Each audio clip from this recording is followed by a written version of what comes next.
Oi pessoal, meu nome é Daniel, este é o canal Literatura e Eu, e hoje mais uma vez eu vim conversar aqui com vocês sobre o meu livro Em Algum Lugar, porque no outro vídeo eu fiz assim uma apresentação muito superficial da obra e eu pretendo com este vídeo relatar um pouco mais da experiência de escrita aqui de Em Algum Lugar com vocês, de maneira que eu pretendo fazer assim, uma espécie de tour pela edição, onde eu vou fazer rápidos comentários sobre o processo de escrita, né, de cada uma dessas histórias.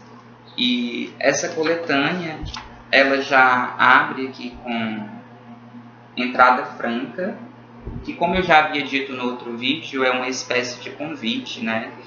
Ele meio que abre as portas do livro para os leitores conhecerem a substância da obra.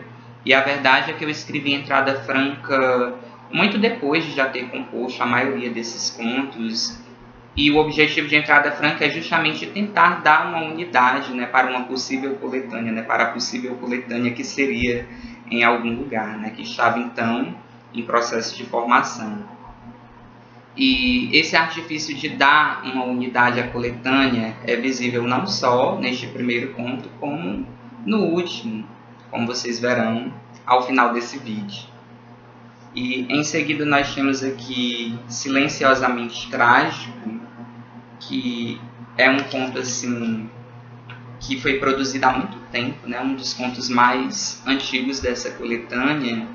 E eu lembro que eu havia feito uma primeira versão e esse rascunho foi assim totalmente reformulado, sofreu várias alterações, de maneira que eu acabei construindo uma outra história, né, completamente diferente, aproveitando apenas assim os elementos mais básicos desse primeiro rascunho.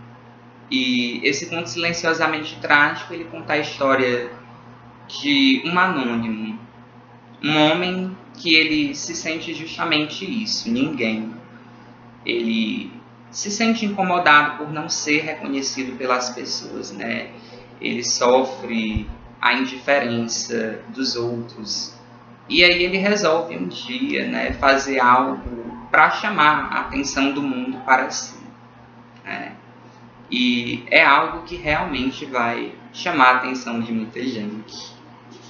E em seguida nós temos aqui a obra, que é um conto já dos últimos que foi produzido aqui para essa coletânea. E essa história é uma das minhas favoritas aqui da coletânea, né? Eu lembro que eu estava, tipo assim, na rua e me veio a ideia para escrever essa história, né? Me veio, assim, a ideia desse conto. Isso acontece muito comigo, né? Eu estou, assim, em qualquer lugar e, de repente, surge uma ideia. E, às vezes, eu tenho, assim, preguiça de anotar as ideias, né? Geralmente, eu estou desprevenido, né? Estou sem caderno, sem agenda, sem nada. E às vezes eu penso que vou lembrar, né? Não, eu não vou anotar porque eu vou lembrar, né? Mas a verdade é que eu geralmente acabo esquecendo, né? Eu já pedi muitas ideias desse jeito, mas essa daqui eu lembrei de anotar, né? Aí o conto saiu, ficou assim um conto muito bom, na minha opinião. Ele vai contar então a história de uma viúva, a Dona Marx, que causa assim um grande alvoroço na sua vizinhança, quando num belo dia ela chega em casa acompanhada de um jovem rapaz. E ninguém sabe quem é esse moço, né? Se é parente dela, se é amigo dela. Todo mundo começa a cogitar mil e uma ideias. E o caso é que esse jovem rapaz entra com ela e ninguém nunca mais o vê sair de lá. E aí isso desperta ainda mais a curiosidade das pessoas, né?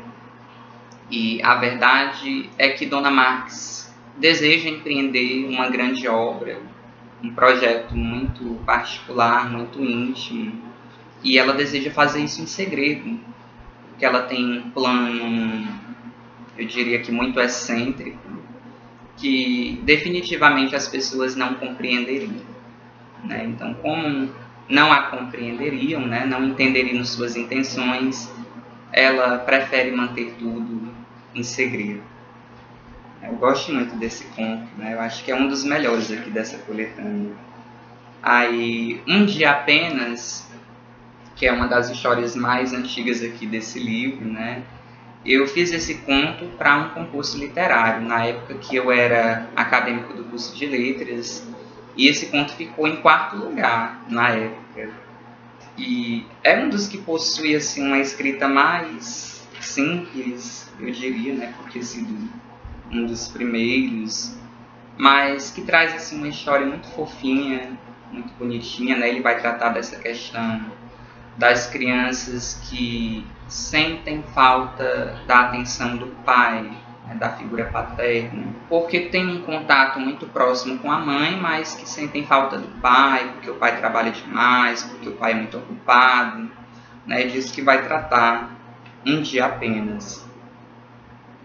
Ódio sobre Sangue, que é assim um mistério para mim, porque eu leio esse conto e eu não me reconheço, né? É incrível isso.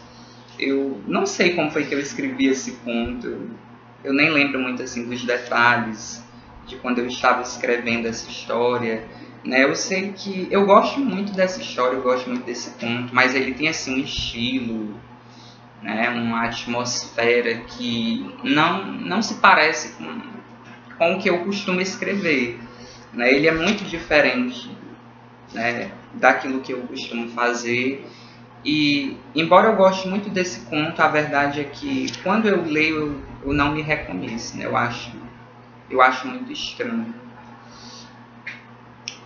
Manuscrito de uma Menina, esse eu me lembro perfeitamente, né, como que ele foi escrito. O caso é que ele tem uma pontinha na realidade, né, porque a premissa desse conto nasceu de um dia, quando eu estava no comércio dos meus pais, em que eu encontrei um caderno, né? Aí eu comecei a ver, né, eu muito curioso toda a vida, fui ver o que era que tinha naquele caderno, e aí tudo o que eu achei naquele caderno, tempos depois, né, que foi só muito tempo depois, né, me deu essa ideia de fazer um conto baseado no que eu havia encontrado naquele caderno. E esse conto ficou melhor do que eu esperava, né? Eu gosto muito dessa história também. Os Ponteiros, que é visivelmente influenciado pela obra do Machado de Assis, né? Eu gosto muito daquele Um Apólogo, que o Machado de Assis publicou em várias histórias, né? Aquele diálogo entre a linha e a agulha. E aí um dia, eu olhando assim pro relógio do meu quarto, eu pensei, puxa, né, se esses ponteiros do relógio pudessem falar, o que eles diriam? E aí me veio imediatamente a ideia para fazer esse conto, que também eu acredito que seja o meu preferido de toda essa coletânea, né? Se não o preferido, um dos mais queridos, sem sombra de dúvida. Principalmente também por ter sido influenciado, né, pelo meu querido Machado de Assis. Eternas Cicatrizes, que é um conto que vai tratar sobre a violência sexual contra a mulher.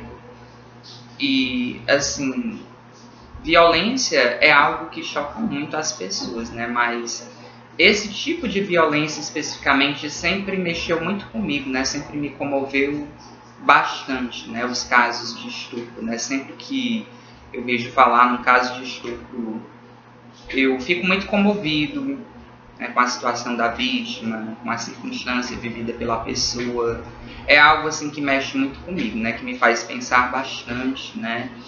E não tinha como eu nunca ter escrito nada sobre isso, né? Por isso que tinha mesmo que fazer esse conto Eternas Cicatrizes, que vai tratar desse assunto de uma maneira bem sutil, bem delicada, mas que ele trata, né? Ele trata assim, desse tema tão triste, né? Tão cruel.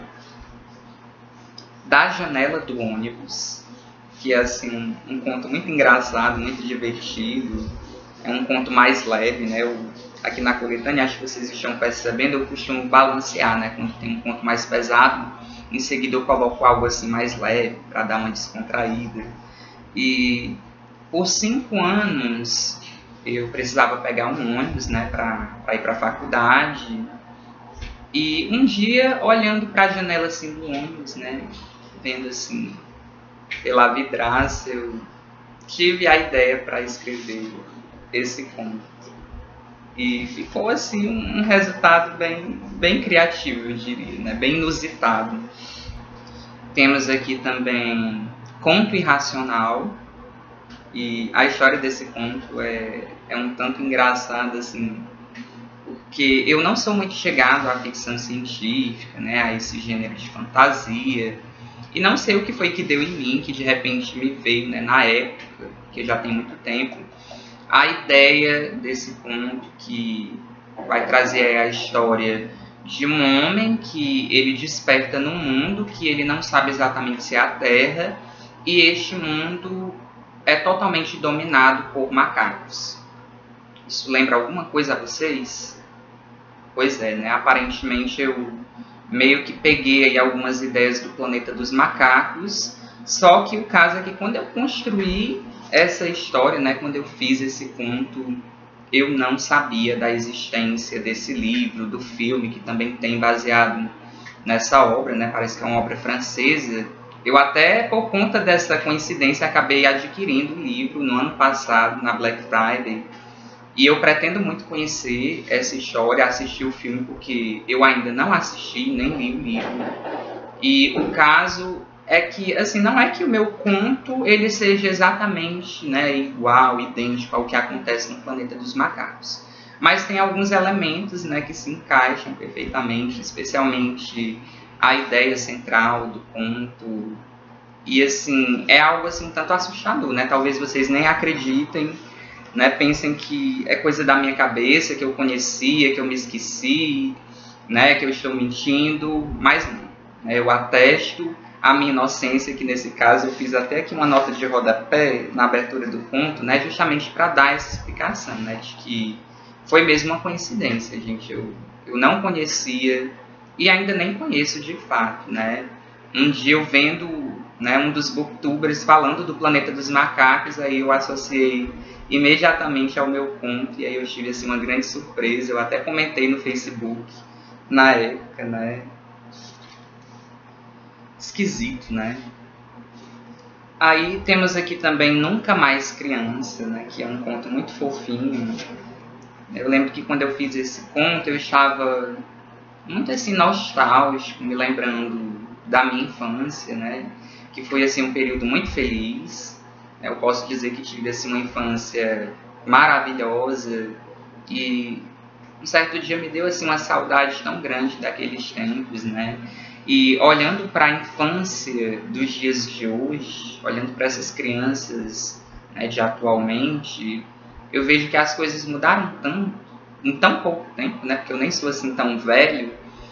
E eu estive pensando, né? Puxa, né? Eu sou uma pessoa de sorte, né? Porque eu tive uma infância totalmente diferente dessa que as crianças têm hoje em dia. Aí eu pensei assim, imagine quando eu tiver assim, um velhinho, né? Como que vai ser esse meu sentimento em relação à infância, né? Porque dizem que quando você se torna idoso, você se transforma em criança novamente. E aí, dessa ideia, me veio aqui, né, todo o plano para esse ponto, que eu acho assim lindo, né? Um mimo. Nunca Mais Criança. Tem esse aqui, Permissão para Pecar, que esse ponto, ele me incomoda um pouco. Porque eu olho para esse conto e eu sinto que ele não está completo. Que eu quis passar uma mensagem, só que eu não tive êxito, né? Eu não consegui transmitir o que eu queria, né? Ele está faltando alguma coisa, né, nele. E a verdade é que não é um narrador, porque é interessante que esse conto ele é todo em diálogos, né? De vez em quando eu brinco com essa estratégia de fazer uma história só com diálogos, né? Sem narrador, isso acaba dificultando um pouco, né, o processo de construção da narrativa, mas eu acho interessante. E a verdade é que eu até tentei aqui ver se melhorava, mudando o título do conto, né, que a princípio ele se chamava Tão Perto Quanto Longe. E aí depois eu mudei para Permissão para Pecar. Só que depois, mesmo eu mudando uma coisa aqui, outra coisa ali, eu não consegui terminar esse conto, né? Eu sempre tenho essa sensação de que este conto ele está incompleto. Ainda que ele tenha assim um final, né? Qualquer pessoa que lê vai perceber claramente o desfecho, né? Dá essa ideia mesmo de fim, mas eu não sei se os leitores também teriam essa percepção de que aqui está faltando alguma coisa. Pelo menos eu fiquei com essa impressão. Eu até nem pretendia colocar esse conto nessa coletânea, né? Mas foi tudo assim tão rápido, né? Que eu acabei não tendo tempo de mexer aqui nessa história, né? E eu também não queria tirar porque eu queria que a coletânea tivesse, né, os 20 contos e eu não tive tempo de substituir este por outro conto. Mas é um caso bem particular, né? Esse conto me incomoda bastante por isso, né? Mas eu acho que eu não vou mexer mais nele, né? Ele vai ficar assim mesmo, né? Aí nós temos A Divorciada, que é um conto muito engraçado, muito interessante também. Eu lembro que uma vez eu vi uma matéria na TV sobre nomes estranhos. E aí tinha uma mulher que ela contava que ela sofria muito bullying na escola por causa do nome dela. E ela detestava o nome dela. E ela decidiu mudar de nome, né? Porque ela não se sentia mesmo à vontade com aquele nome de batismo. E isso acabou me dando ideia para fazer aqui esse conto. Não que ele trate exatamente disso, mas isso, digamos que foi o pontapé inicial, né, ali para o nascedor dessa história, né, que ficou algo assim bem excêntrico também, né? E aí nós temos Literatura por Todos os Lados, que é uma crônica, na realidade. Eu tive a ideia para escrever aqui esse texto e eu queria que fosse um conto, né? Mas aí quando eu escrevi eu percebi que estava uma perfeita crônica, né? E não um conto. Embora conto e crônica às vezes se confundam um pouco, né? Inclusive nesse livro vocês vão perceber que alguns contos têm assim alguns elementos, uma certa roupagem da crônica, que é outro gênero com o qual eu me identifico muito. Não tanto para ler, mas para escrever mesmo, né? Porque eu acho que crônica é algo muito pessoal, né? É parecido com poesia, é algo muito particular, né, daquele que está escrevendo. E eu gosto muito dessa crônica, né? Não tive dúvidas de que ela precisava estar aqui em meio a estes contos, né? E aí eu lembrei que Machado de Assis também publicava textos de outros gêneros nas suas coletâneas de contos, né? Então eu pensei, né, se Machado podia, por que eu também não posso, né?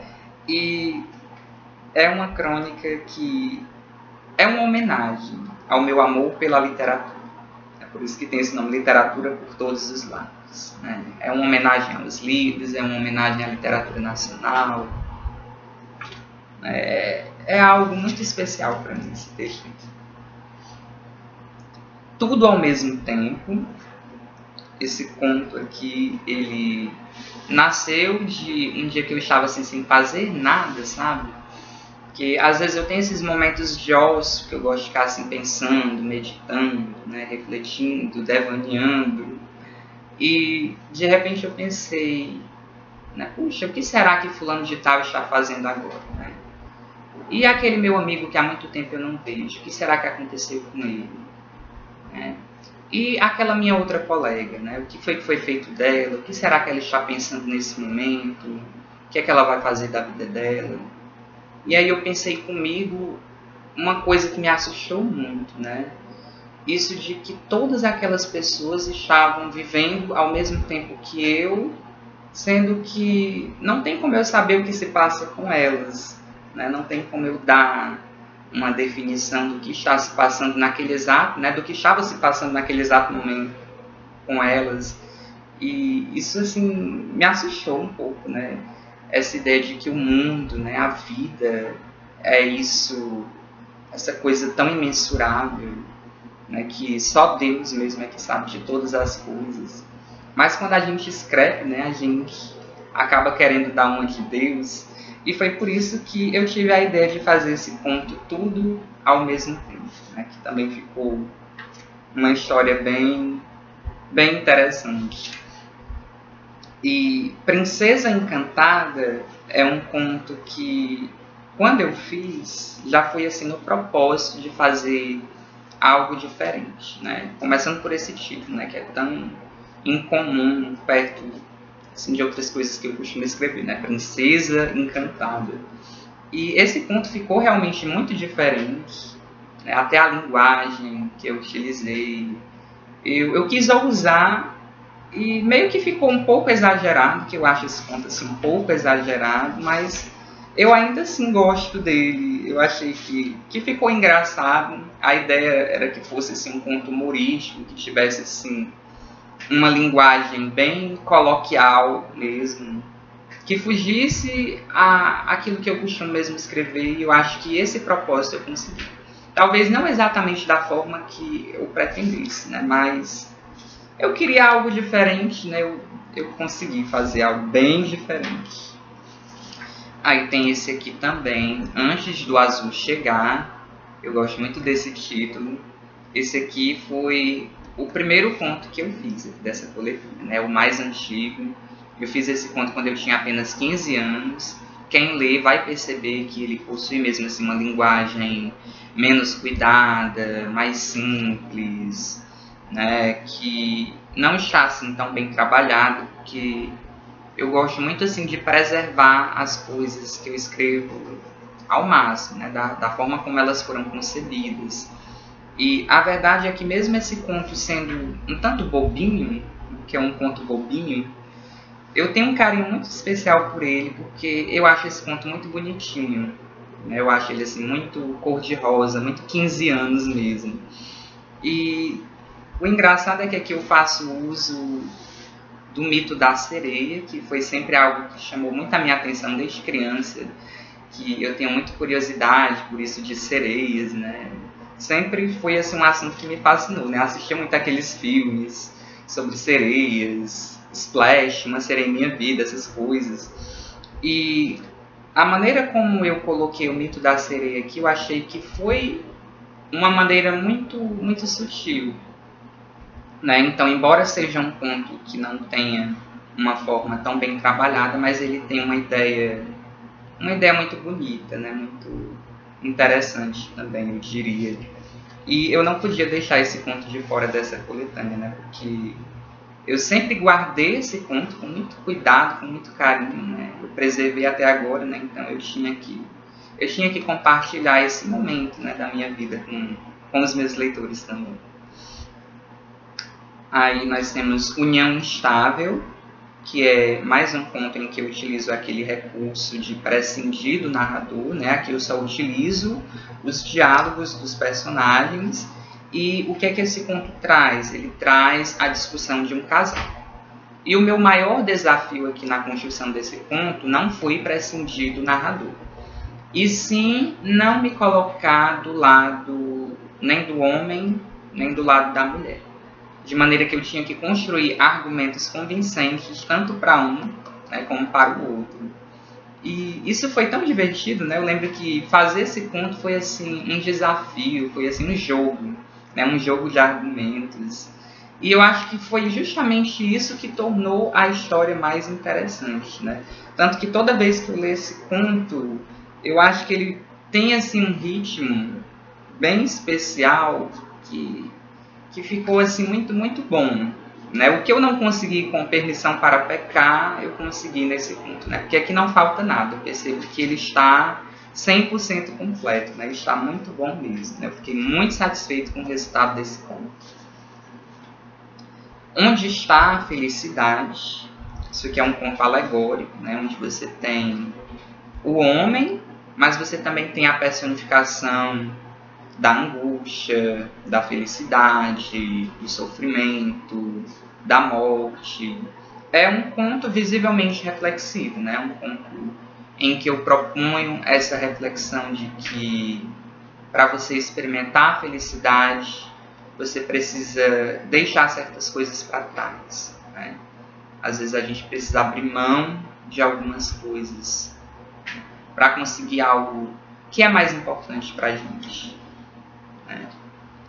E, finalmente, depois de dar um convite de boas-vindas, né, e do leitor ter percorrido todas essas histórias, eu deixo sem saída, né?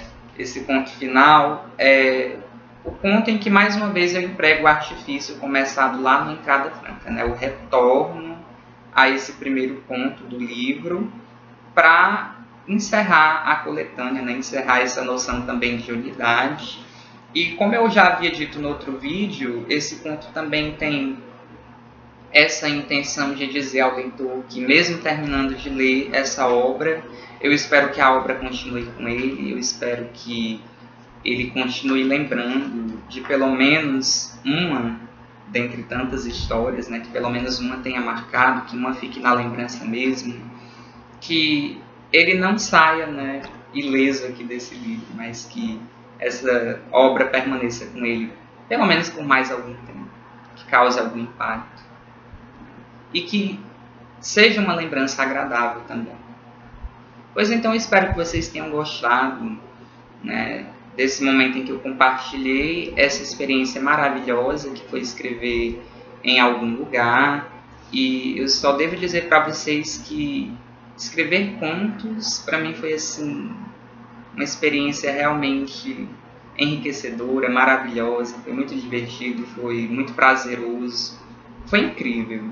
E com certeza esse não será o meu último livro de contos.